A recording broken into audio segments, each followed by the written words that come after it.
Gusto enorme para nosotros recibir a Eugenio Marí, él es economista jefe de la Fundación Libertad y Progreso. ¿Cómo te va, Eugenio? Silvio Sacomani te saluda. ¿Cómo estás? Un gusto estar hablando con ustedes. Igualmente, muchas gracias por atendernos, Eugenio. Bueno, bien, entiendo que la Fundación Libertad y Progreso hace un relevamiento semanal de la inflación que se va dando en la República Argentina. Esto es así, ¿verdad? Así es. Relevamos alrededor de 15.000 precios de la economía argentina entre bienes, servicios de diferentes rubros y tratamos de básicamente tener una canasta representativa de lo que es el consumo de los argentinos y en base a eso nos permite ir teniendo el termómetro con una frecuencia semanal de cómo viene la inflación en el país, básicamente, ¿no? Uh-huh. ¿Y qué esperan porque la próxima semana se van a dar a conocer los números de inflación, el IPC a través del INDEC? ¿Cuál es la estimación, en este caso, de la Fundación Libertad y Progreso? Bueno, para el mes de octubre tenemos una medición de precios del 2,7% mensual, con lo cual se rompe esta barrera que algunos decían, barrera psicológica del 3%, que si recordamos, en realidad vamos un poquito para atrás, sí. Primero era la barrera psicológica de no se rompía el 6, después no se rompió el 4, después no se rompe el 3. Bueno, y son barreras que la inflación las va rompiendo, ¿sí?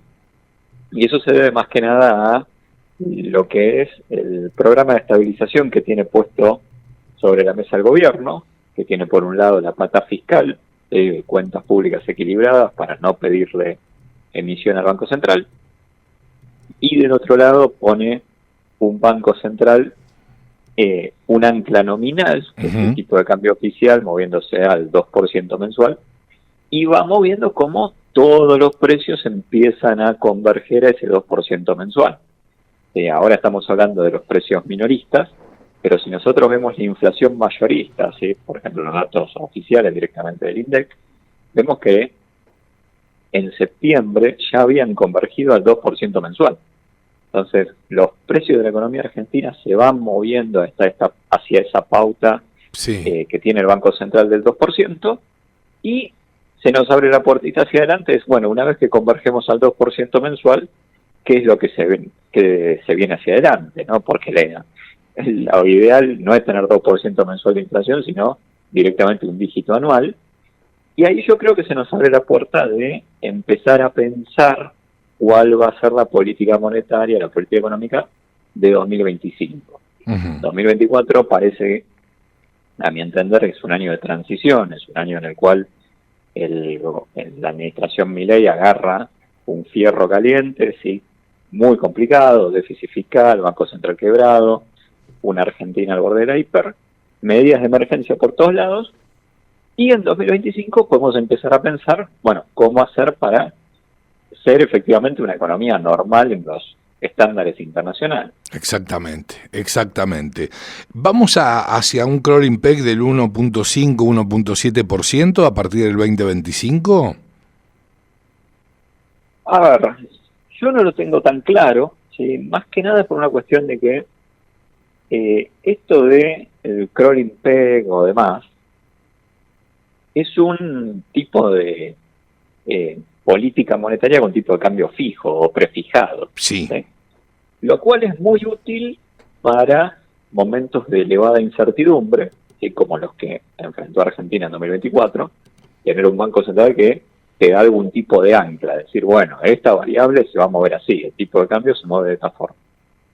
Pero a medida que vos te vas normalizando como economía, lo que la mayoría de los países usan es el tipo de cambio flotante, ¿sí?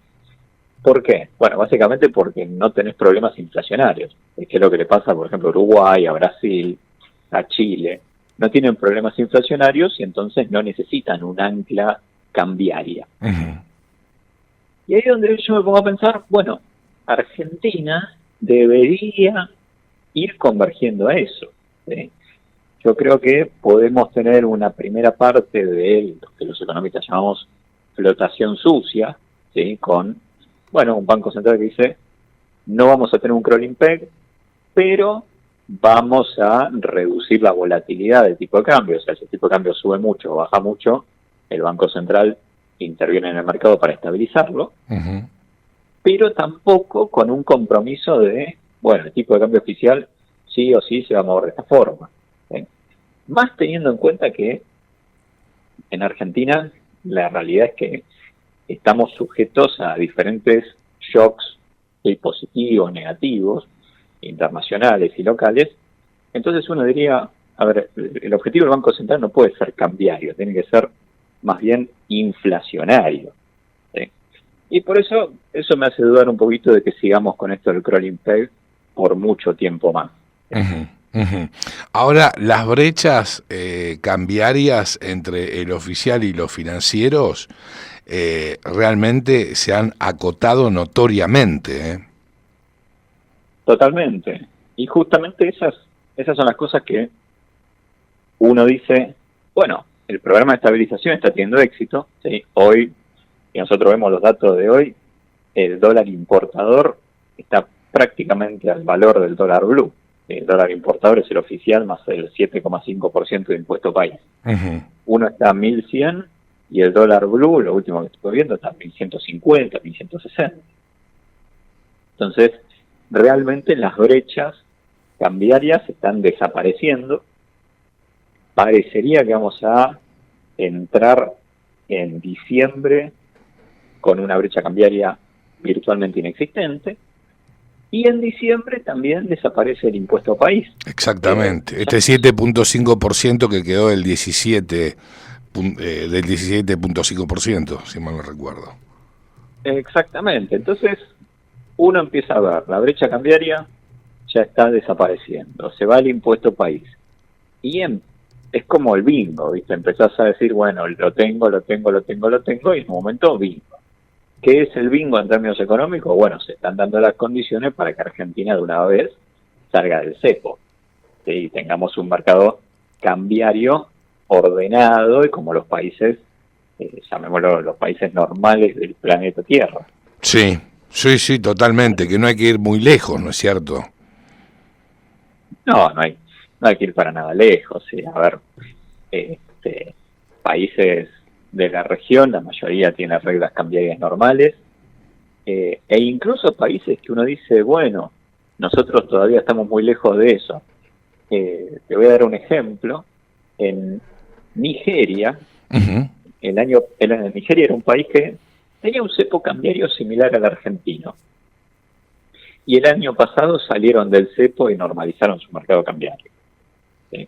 Entonces, la realidad es que la mayoría de los países avanzan en este sentido de sacarse las regulaciones absurdas, sacarse los controles totalmente demenciales. Argentina está acercándose a las condiciones ideales para salir del cepo. Por supuesto. Bueno, por supuesto, porque esto tiene que ver con que se está achicando la brecha, obviamente. No tendría razón de ser de que existiera una corrida cambiaria, ¿no es cierto? Totalmente, pero además, vos fíjate, no es solamente el dato que vemos hoy, es las expectativas que tenemos sobre lo que va a pasar. Y nosotros vemos hoy, la brecha estaba muy bajita, prácticamente inexistente. Pero las expectativas hacia adelante son, no va a haber déficit fiscal. El Banco Central va a acumular reservas. La inflación va a bajar al 1% mensual o menos en 2025. Tenemos un fondo monetario que lo más probable es que se renegocie el programa tal que hoy está vigente, e incluso en un escenario optimista, a lo mejor aparece algo de financiamiento extra para solidificar todavía más al Banco Central. Las inversiones en vacas muertas están madurando. Hay inversiones en minería que van a llegar de la mano del RIGI. El campo que también tiene perspectivas de mejora. Bueno, vos empezás a agarrar la lista tipo supermercado y decís, bueno, a Argentina parecería que le va a ir mejor, no le va a ir peor. Entonces, ¿quién le va a correr a una Argentina que tiene cuentas fiscales ordenadas y que le va a ir mejor desde el punto de vista económico? Nadie. Claro, absolutamente nadie. Es real lo que planteás. Ahora también se perforó, se perforaron los 900 puntos de riesgo país, hoy estamos en 859.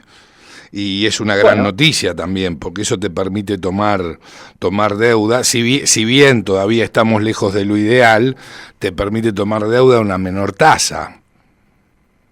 es que justamente eso es un síntoma de lo que estamos hablando, de que hay cada vez un poquito más de confianza en Argentina.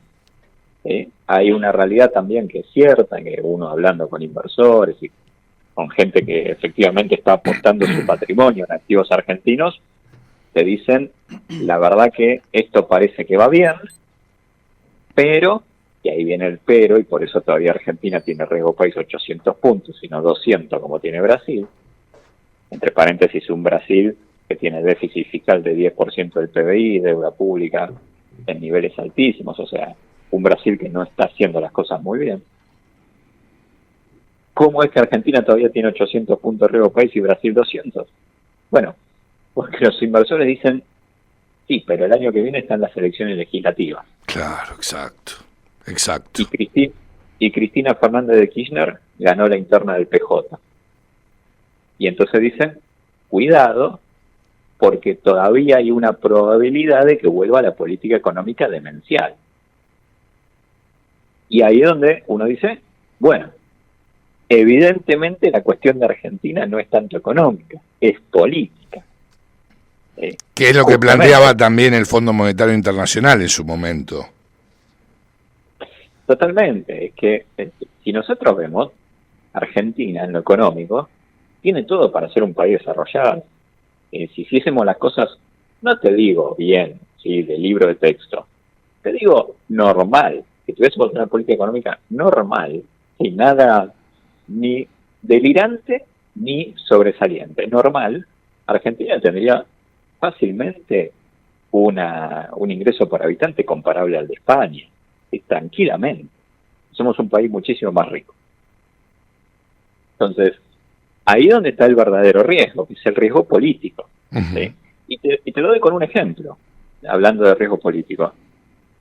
Viste que en estos últimos meses fue el blanqueo. Exacto.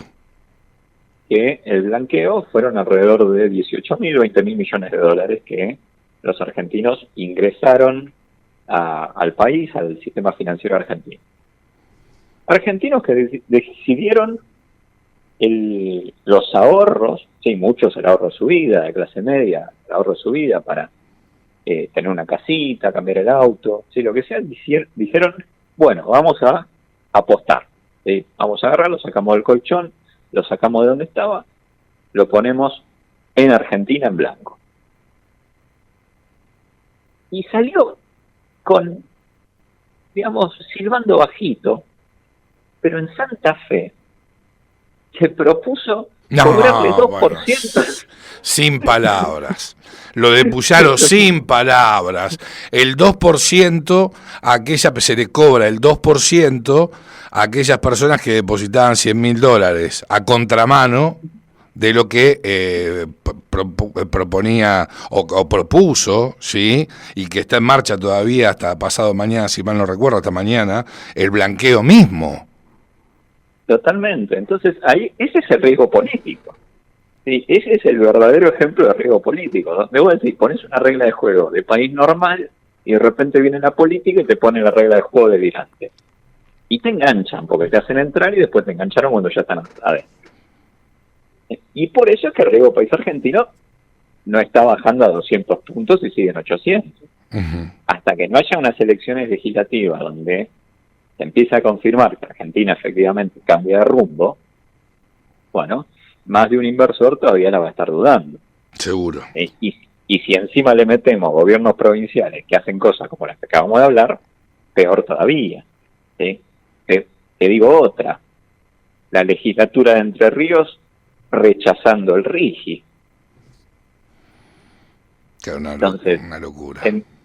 Empezás a sumar la legislatura de la provincia de Buenos Aires, por iniciativa del gobernador Kicillof, no adhirió al RIGI y perdió las inversiones que iban a ir al puerto. Entonces, evidentemente la política argentina tiene algunas cosas muy especiales, muy a contramano de la razonabilidad económica, y ese es el riesgo argentino. El riesgo argentino es básicamente eso, el delirio de los políticos argentinos. Eugenio, ¿cómo estás? Javier Manzano te saluda. ¿Qué tal, Javier? Bien, sí, te agrego algo más. La política argentina sigue siendo mezquina todavía. Totalmente. Bueno, yo te cambio un poquito de tema, ¿no? Y te llevo al triunfo de Donald Trump. ¿Por qué? A ver si vos me podés ayornar o me podés iluminar ahí, ¿no? Porque Argentina fue uno de los pocos países al cual el dólar bajó tras el triunfo del Trump, ¿no? Ya que el peso mexicano se desplomó, el real también, y en cambio acá en Argentina fue al revés, el dólar bajó y tuvimos como un veranito. Uh-huh. Acá tenemos dos cosas. A ver, lo que es la generalidad, a Trump se lo ve como una persona o un presidente que va a hacer un esfuerzo por mejorar las cuentas fiscales, por bajar un poco la deuda que tiene Estados Unidos, que está en niveles que más de uno dice, che, esto no es sostenible. La propia oficina del Congreso de los Estados Unidos ya alertó que tal cual están las cosas, Estados Unidos no va ni para atrás ni para adelante, y que tiene probablemente un default de deuda en el futuro de la próxima década. Y Trump se lo ve como alguien que, bueno, va a empezar a ordenar eso. Se lo ve como alguien que va a empezar a ordenar la política exterior. Si hoy Estados Unidos está en una situación totalmente inédita, con 3 grandes focos de conflicto encendidos, Europa del Este, Ucrania, Medio Oriente y Asia-Pacífico. Eso, ni que seas la economía más grande del mundo, lo puedes manejar. 3 frentes al mismo tiempo son inmanejables. Se prevé que Trump los va a ordenar rápidamente. Y entonces uno ahí dice, ok, se fortalece el dólar, que es lo que estamos viendo en Brasil, en México, en Uruguay. Se fortalece el dólar y entonces las demás monedas en relación al dólar se caen. En Argentina, como nosotros estamos en una situación económica tan particular, ¿sí? ¿Qué es lo que pasa? Tenemos ese efecto por un lado, pero por otro lado tenemos otro efecto que es Trump nos va a ayudar con los organismos internacionales, ¿sí? Y eso nos va a facilitar la salida del cepo, nos va a facilitar y ordenar los vencimientos de deuda del año que viene, y entonces ahí los inversores dicen, hay más certidumbre respecto a la deuda argentina. Y ese efecto de más certidumbre sobre la deuda argentina, sobre los activos argentinos, en nuestro caso particular, más que contrapesa el otro. ¿Sí? Pero insisto, es por la propia situación, llamémosla particular, que tiene en Argentina. Sí, que estamos en un programa con el fondo, ¿sí? Que dependemos de los organismos internacionales para vencimiento de deuda el año que viene. Sí, o sea, todo eso, por la cuestión de la afinidad política que hay entre Milei y Trump, se estima que se va a facilitar, y entonces de ahí que, bueno, al final del día en Argentina haya sido una jornada eufórica. Ok, bueno, y esto también vendría aparejado, digamos, esta jornada o este veranito que estamos teniendo, se vería beneficiado también con la baja de intereses de la Reserva Federal de Estados Unidos, ¿no? Así es. Hoy la Reserva Federal bajó la tasa a 25 puntos, y no solamente confirma que hay la tendencia a la baja de tasas internacionales, sino que además, con esta perspectiva de que Trump va a ajustar las cuentas fiscales, de que va a tener un tesoro de Estados Unidos que no va a estar sobrecalentando la economía, entonces uno dice, bueno, el Tesoro y la Reserva Federal van a empezar a jugar para el mismo lado. Y en los últimos años la Reserva Federal la tuvo medio difícil porque la Reserva Federal decía hay que bajar la inflación, y del otro lado el Tesoro americano tenía un déficit fiscal cada vez más grande y revoleaba subsidios para derecha e izquierda. Claro. Entonces iban a contramano. Claro, totalmente. Con Trump se estima que van a ir más alineados, eso va a ayudar a bajar la inflación más rápido, y a su vez eso va a permitir que la Reserva Federal también baje las tasas internacionales. Positivo para la Argentina, positivo para los emergentes, y es algo que probablemente veamos más en 2025. Eugenio, te agradecemos mucho que nos hayas acompañado. Siempre un gusto enorme escucharte y compartir contigo. Por favor, siempre un gusto. Hasta luego. Un abrazo, que sigas Eugenio. muy bien. Hasta luego. Eugenio Marí pasaba por la cocina de las noticias.